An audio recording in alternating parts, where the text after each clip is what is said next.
2012-0108, Parish President remarks report, Ms. St. Pierre. Thank you, Mr. Chairman. Executive Secretary Ms. Anija Coburn attended the United Way victory celebration was held last week. She accepted the Campaign Achievement Award for St. Charles Parish government for having one of the greatest increases in employees giving. St. Charles Parish government raised 22% more money in 2011-2012 campaign that previous year. Congratulations to all the employees and to the industries and organizations that have received those awards. Our employees really stepped up to the plate this year, and it's a great testimony to their efforts.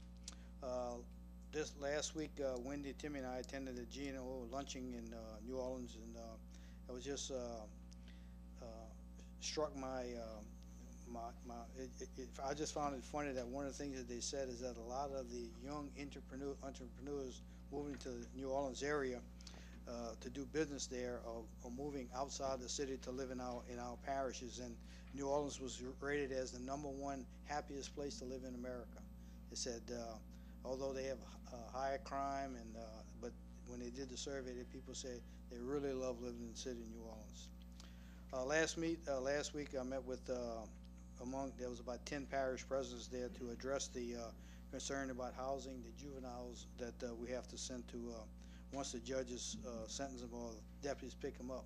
Last year we spent $141,000 in housing juveniles in St. Bernard and $41,000 in St. James. Normally we go to St. James, but because of the increased costs in housing these juveniles, St. James they originally had a 70-bed facility. They had to cut it down to 40 beds, and a lot of times the judges tell me when we call it just to have room for us. So one of the things that we're going to try to address in the state legislature this year is that there's a whole bunch of changes that are required by the juvenile justice system. You have to have a certain size window in a building. You got to have a doctor on staff. You got to have a nurse on staff. You got to feed them 3 hot meals a day. This facility's got a fence. They don't want a fence.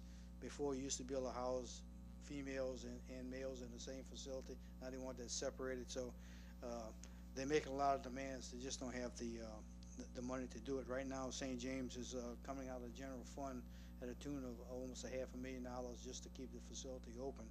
So we're asking the legislature to give us a 2-year reprieve from having to meet all these restrictions, and we're going to have to come up with some formula that all the participating parishes that use this facility come up with like a prorated share. It costs, in St. James, it costs $135 a day. That's what we're paying now, but actually in reality it's costing them $275 a day. So that's going to be something we have to look at in the future. The trash bash, which we said tonight, is on March the 24th at the East Brink Bridge Park. We have a celebration after. I really want to stress, try to get as many people to come out and really help us out with this event.